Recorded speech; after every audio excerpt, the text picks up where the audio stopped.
వెలికనలందించిన పెద్దలు, నేను భారతీ విద్యాలయ high school నుండి మేము 8 మంది టీచర్స్ మేము వచ్చాము. మా కరస్పాండెంట్ సార్, ఇంద్రారెడ్డి సార్. మేము సార్కి ఎప్పుడు రుణపడి ఉంటాం. ప్రతి ఎక్కడికి వెళ్ళాలన్నా కూడా మమ్మల్ని ముందుండి సార్ మమ్మల్ని మీరు వెళ్ళండి, మీరు అక్కడికి నేర్చుకోండి, స్కూల్లో పిల్లలకి విద్యార్థులకు ప్రతీది కూడా వాళ్ళకి నేర్పించండి అని కుతూహలంతో సార్ మమ్మల్ని ఇక్కడికి పంపిస్తూనే ఉంటాడు. ఎక్కడికైనా పంపిస్తారు మమ్మల్ని సార్. ఇవాళ సార్ చెప్పారు భాస్కర్ సార్.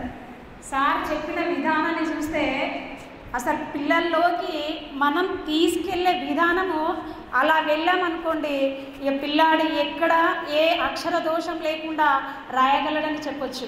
టీచర్స్ అందరూ చెప్పారు, ప్రతి టీచర్ సార్ చెప్పిందంతా చెప్పారు.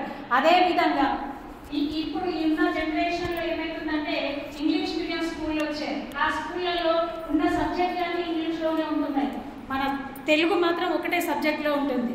దానివల్ల ఏమైపోతుందంటే విద్యార్థి అనేటువంటి వాడు తెలుగులో అది చదవడానికి చాలా భయపడుతున్నాడు. చదవడానికి కొద్దిగా వచ్చినా కూడా ఇంకా రాయడానికి ఇంకా వెనుకబడుతున్నాడు. కాబట్టి సార్ చెప్పినటువంటి ఒక విధానాన్ని మనం ఇవాళ చాలా అందరూ టీచర్స్, ఉపాధ్యాయులందరూ గ్రహించారు. ఇలాగే మనం విద్యార్థులకు చేరవేస్తే అక్షర దోషాలు లేకుండా రాయగలుగుతారు. మంచి తెలుగు భాషను అంటే 10th క్లాస్ వరకు మనకు పిల్లలు రాయాలంటే చాలా ఇబ్బంది పడుతున్నారు.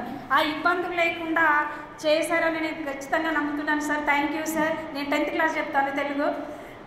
నాకు చాలా ఇవాళ మీరు చెప్పారు. మా టీచర్స్ అందరు ఫాలో అయ్యి ఖచ్చితంగా పిల్లలను మంచి అక్షర దోషాలు లేకుండా రెడీ చేసి పైకి పంపిస్తారని నేను నమ్ముతూ ధన్యవాదాలు సార్. నాకు ఈ అవకాశం ఇచ్చినందుకు.